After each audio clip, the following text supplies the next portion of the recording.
il y a David Proulx qui se fait faire des mèches quelque part ou un balayage, je ne sais pas, là, je ne sais jamais, quelque part en Albanie. Avec nous, Stéphanie Vallée. Stéphanie, bonjour.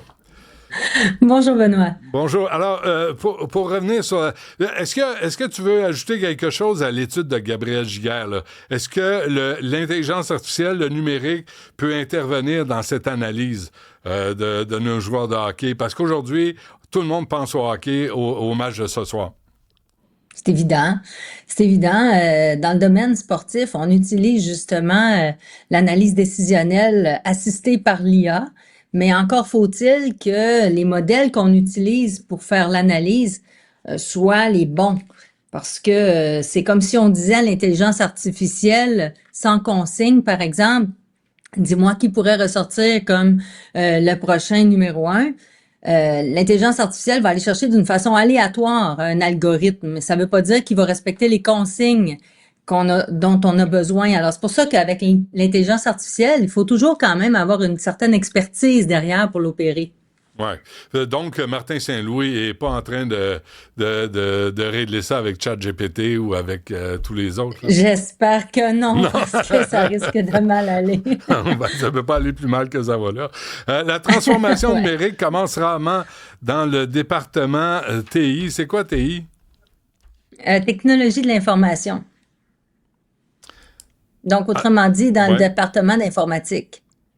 Alors, montrer que les blocages numériques viennent souvent de la culture, des silos, du leadership, des processus et non de la technologie elle-même. Donc, on sait quoi faire, c'est juste qu'on comprend pas ce qu'on doit commander. Ben oui, puis en plus qu'on ne comprend pas, on n'apprend pas non plus de façon, je dirais, continue à s'en servir.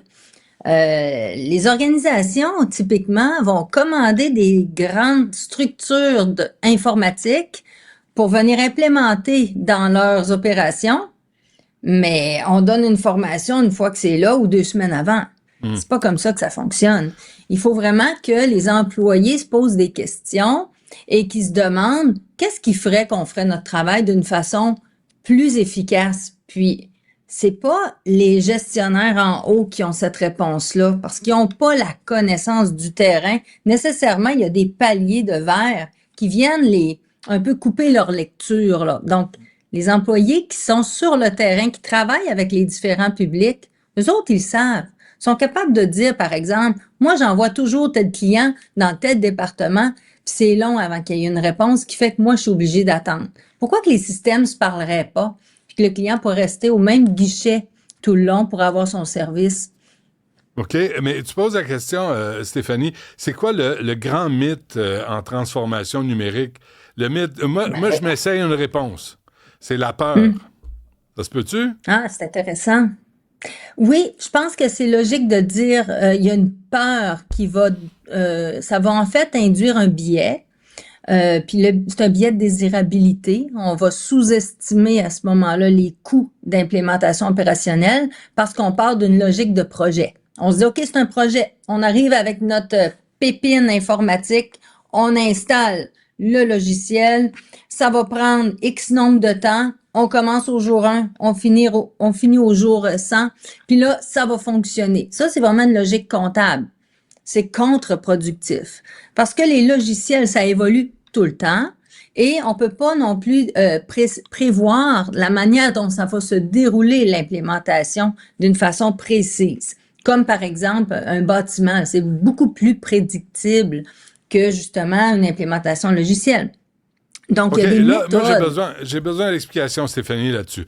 Là, tu parles d'un bâtiment. Un bâtiment, là, tu coules la fondation, tu montes les étages, tu fais un toit, tu fais des portes, tu fais des fenêtres. On sait Oui, comment. C'est pas oui. comme ça qu'il faut voir les transformations numériques. Non, non, absolument pas. C'est C'est pas comment? linéaire, c'est circulaire. Donc, qu'est-ce que ça veut dire? Donc, ça veut dire que on regarde comment le citoyen, le contribuable, le client interagit avec notre produit-service. On analyse les données qui sortent de ça, le temps d'attente, la satisfaction. On prend des données métriques, mesurables. Puis sur cette base-là, on prend les points de friction. On se dit, OK, le client, il abandonne normalement son panier ici à l'achat ou encore, il est pris Il est pas capable de sortir d'un abonnement. C'est sûrement arrivé là, à tout le monde là, ici. Ben Là. oui. Pas capable de sortir d'un abonnement. Bon, il faut regarder ça, puis de manière empathique, se dire comment on ferait pour lui donner satisfaction. Sur cette base-là, on est capable d'apporter des petites modifications qu'on appelle des itérations au produit-service. OK? Donc, on n'est pas là dans un logiciel béton, mastodonte qui débarque puis qui aplanit l'affaire pour dire, ben maintenant, ça va fonctionner comme ça.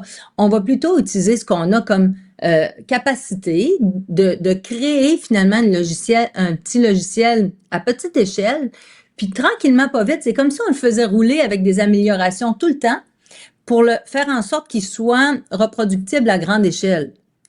Donc, ça se fait mais je t'écoute, en suivant Stéphanie, les là. normes internationales. Mais c'est une culture en soi, c'est un Oui, vocabulaire en soi, c'est une façon de oui, réfléchir en soi. Je veux dire, oui. c'est une révolution là, qu'on impose à la culture populaire. C'est un changement de paradigme total. On passe du paradigme du top-down, donc du décisionnaire ultime Le qui patron. a l'omnipotence, l'omniscience, puis qui déploie sa connaissance, Ouais. d'accord, avec ses gros moyens. Et là, on renverse cette pyramide-là, puis on fait du bottom-up. Donc, on part du bas, et c'est le bas qui va instruire le haut. Et il faut que le haut fasse confiance. Donc, quand vous dites la peur, totalement. Moi, j'ai vu ça dans des équipes, parce que j'ai été quand même 10 ans en Chine à soutenir des entreprises du Fortune 100, Fortune 500, à faire ces transformations numériques. Et j'ai eu des confidences, Benoît. Lesquels? Le genre de confidence de la part de gestionnaires du C-suite qu'on appelle là, tu sais, les plus hauts niveaux qui disent ben moi, à quoi je vais servir maintenant? Ça va être quoi mon rôle? Si Ah c'est oui. pas moi qui commande, qui dit quoi faire, puis que c'est les autres qui me disent quoi faire. Alors, ça Ça, déstabilise. c'est dangereux, ça, Stéphanie, parce que la perte de pouvoir d'un patron, ça peut affecter ses décisions. Sauf que la perte de pouvoir c'est pas vraiment une perte de pouvoir, c'est une distribution du pouvoir et ça doit être réfléchi, ça doit être une architecture, OK, qui est OK? réfléchie par palier et on a un granulaire. À mesure qu'on descend sur le terrain, on a de plus en plus d'informations, mais le patron se trouve à avoir les mêmes informations, c'est juste que c'est une vision macro. Donc, par exemple, si on demandait à un président d'une institution, on va dire privée, de dire c'est quoi, par exemple, on va dire le taux de rendement annuel de ses ventes, ben, il serait capable de dire le chiffre, puis il y aurait en temps réel, OK, la bonne donnée, puis il serait capable aussi de demander à ses, on va dire, subordonnés, de lui donner le grain fin pour une explication justificative là-dessus. Et ceux qui sont complètement en bas seraient capables d'expliquer ça, comment ça se traduit sur le terrain. Là, en ce moment, là, on fabrique ces pièces-là de A à Z. C'est même, ça passe pas par des systèmes en temps réel. On les fabrique en se parlant, mais il y a des silos, puis il y a aussi des guerres de pouvoir. Alors, OK. il y a des Faut, façons de structurer ça dans les normes internationales. OK, il faut qu'on se quitte, Stéphanie, là, mais tout ça pour dire que finalement, ce à quoi on assiste là, au Québec, là, le bordel informatique, les dépassements de coûts, les extras, les budgets qui explosent, les mauvaises commandes, tu sais, c'est à cause de l'incompréhension de la nouvelle culture numérique. Entre autres, et aussi parce qu'on est sur un paradigme de gestion de projet avec un début et une fin.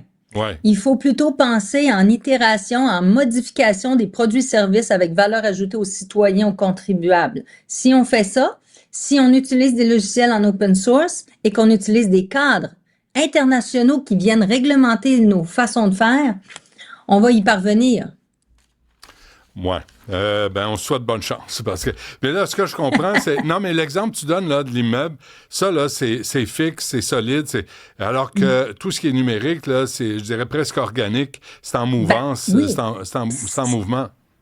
Puis ça déstabilise les comptables qui font la reddition de comptes. Donc, même les mécanismes d'audit Ouais. interne pour Ouais. les projets numériques n'ont pas la bonne grille d'analyse. Ils font juste auditer 10% à toutes fins utiles des projets. 10%.